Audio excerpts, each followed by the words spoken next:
सावधान, मां लक्ष्मी ने स्वयं कहा है, अगर घर की ये 5 चीज किसी को दे दी जाए तो धन संपत्ति ही नहीं, सुख शांति भी सदा के लिए छिन जाएगी।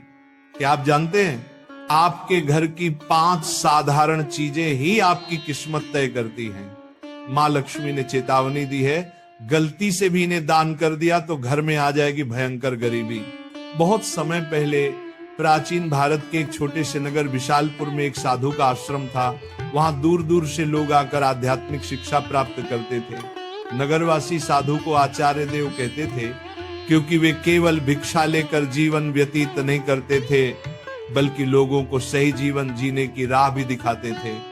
विशालपुर नगर समृद्ध था, लोगों के घर धन धान्य गहनों और रत्नों से भरे रहते थे। नगरवासी मानते थे कि ये सब माता लक्ष्मी की कृपा से ही है।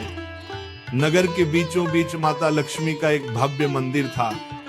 रोज शाम को वहां दीपक जलाए जाते, घंटियों की ध्वनि गूंजती और पूरा वातावरण श्री ह्रीं श्री महालक्ष्मी नमः के मंत्रों से पवित्र हो जाता। लेकिन एक परिवार ऐसा भी था जो नगर में सबसे समृद्ध होने के बावजूद धीरे धीरे कंगाल होने की ओर बढ़ रहा था। ये परिवार था वसुदेव जी का। वसुदेव जी नगर के सबसे बड़े व्यापारी थे। उनके पास सोने चांदी के ढेर थे, नौकर चाकर थे और अनाज के कोठार भरे रहते थे। फिर भी कुछ वर्षों के भीतर उनका घर वीरान होने लगा। धन की जगह कर्ज बढ़ने लगा, नौकर छोड़कर जाने लगे और घर में अशांति फैल गई। लोग हैरान थे कि ऐसा क्यों हो रहा है, आखिर माता लक्ष्मी की कृपा एक समृद्ध घर से क्यों उठ गई। वसुदेव जी भी परेशान थे। एक रात वे चिंतित होकर सो रहे थे, तभी उन्हें एक स्वप्न आया।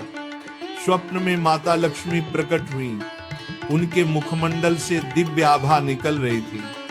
4 हाथों में कमल, शंख, गदा और सोने के सिक्कों की वर्षा करने वाला पात्र था। उनकी मुस्कान शांति और कृपा से भरी थी, लेकिन आंखों में एक कठोर सत्य छिपा था। माता बोली, वसुदेव तुम दुखी क्यों हो? क्या तुम्हें याद नहीं कि धन की रक्षा करना भी एक तपस्या है?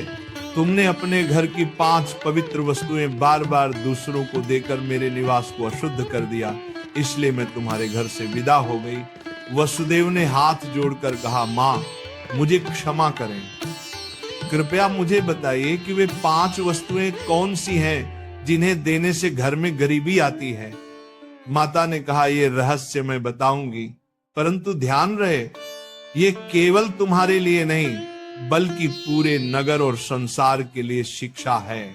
5 वस्तुएं कभी भूलकर भी घर से बाहर नहीं देनी चाहिए, क्योंकि ये वस्तुएं मेरे निवास की जड़ें हैं। इन्हें खोने से घर निर्धन और अपवित्र हो जाता है। इतना कहकर माता अदृश्य हो गईं। वसुदेव घबराकर उठ गए। उनका शरीर पसीने से तरबतर था।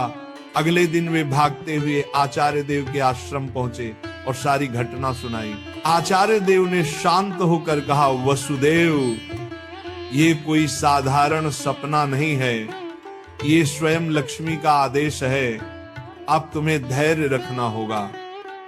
माता लक्ष्मी ने जो 5 रहस्य बताए हैं उन्हें समझने के लिए तुम्हें एक आध्यात्मिक यात्रा करनी होगी, तभी तुम्हें सच्चा उत्तर मिलेगा। और इस प्रकार यात्रा शुरू हुई। वसुदेव ने अपनी पत्नी सुभद्रा और बेटे माधव के साथ नगर छोड़ दिया और आचार्य देव के आदेश पर हिमालय की ओर प्रस्थान किया। रास्ते में उन्हें तरह तरह की घटनाएं घटी। एक गांव में उन्होंने देखा कि एक महिला अपने घर का चूल्हे की राख दूसरों को दे रही है। वसुदेव को तुरंत माता लक्ष्मी की बात याद आई। क्या राख की भी उनमें से एक वस्तु है? उन्होंने महिला से पूछा, बहन तुम ये राख क्यों बांट रही हो? महिला ने कहा, महाराज लोग मानते हैं कि राख खेत में डालने से फसल अच्छी होती है। वसुदेव ने सोचा, लेकिन ये तो गलती है। चूल्हे की राख घर के भोजन और अग्नि का प्रतीक है। इसे बाहर देने से घर की उन्नति रुक जाती है। यात्रा आगे बढ़ी। वसुदेव, सुभद्रा और माधव पहाड़ों की कठिन राह से गुजर रहे थे। एक रात वे एक आश्रम पहुंचे। वहां एक वृद्ध साध्वी ध्यान में लीन थी। साध्वी ने वसुदेव को देखकर मुस्कुराते हुए कहा, तुम्हें लक्ष्मी माता के 5 रहस्य जानने हैं ना? ध्यान से सुनो। ये पहली वस्तु है चूल्हे की राख, इसे किसी को मत दो, ये घर की लक्ष्मी को बाहर कर देती है। वसुदेव ने प्रणाम किया और रहस्य को याद कर लिया। दूसरे दिन वे आगे बढ़े। एक गांव में देखा कि लोग अपने घर से झाड़ू निकालकर दूसरों को दे रहे हैं। वसुदेव ने आश्चर्य से पूछा, तुम लोग ऐसा क्यों करते हो? एक युवक बोला, हम मानते हैं कि पुराना झाड़ू देने से दरिद्रता चली जाती है। लेकिन तभी आकाश में गड़गड़ाहट हुई, जैसे स्वयं माता लक्ष्मी बोल रही हो, मूर्खों, झाड़ू लक्ष्मी का निवास है। ये घर की स्वच्छता और समृद्धि का प्रतीक है। इसे बाहर देने से लक्ष्मी घर से चली जाती है। वसुदेव को दूसरी वस्तु का भी रहस्य मिल गया, झाड़ू। तीसरा रहस्य उन्हें एक कुटिया में मिला। वहां एक वृद्ध साधक बैठे थे। उनके सामने दीपक जल रहा था। साधक ने कहा, बेटा, घर का जलता हुआ दीपक या उससे जली हुई लौ कभी किसी को मत दो। ये घर की ज्योति और आयु का प्रतीक है। इसे देने से सुख शांति चली जाती है। वसुदेव ने तीसरी वस्तु भी जान ली। आगे चलते चलते वे एक गांव पहुंचे। वहां एक परिवार ने अपने घर का नमक पड़ोसियों को उधार दिया। उसी रात उस परिवार के यहाँ कलह मच गई। साध्वी ने समझाया, नमक रिश्तों की मिठास और स्थिरता का प्रतीक है। घर का नमक देना लक्ष्मी को अपमानित करना है। अब वसुदेव को चौथी वस्तु भी मिल गई, नमक। अंततः हिमालय के पास एक गुफा में तप करते एक योगी ने अंतिम रहस्य बताया। योगी बोले, वसुदेव, 5वीं वस्तु है कपड़े का कोना या पल्लू। महिलाएं अक्सर पुराने कपड़े का पल्लू काट कर दे देती हैं, लेकिन यही स्त्री की लक्ष्मी और घर की मर्यादा का प्रतीक है। इसे देना घर के भाग्य को काटना है। अब 5 वस्तुएं स्पष्ट थी। पहला, चूल्हे की राख। दूसरा, झाड़ू।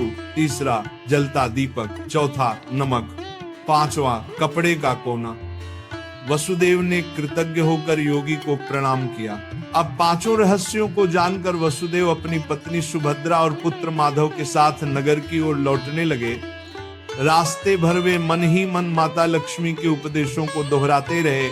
नगर पहुंचते ही उन्होंने सबसे पहले आचार्य देव के चरणों में प्रणाम किया और पूरी यात्रा का वर्णन किया।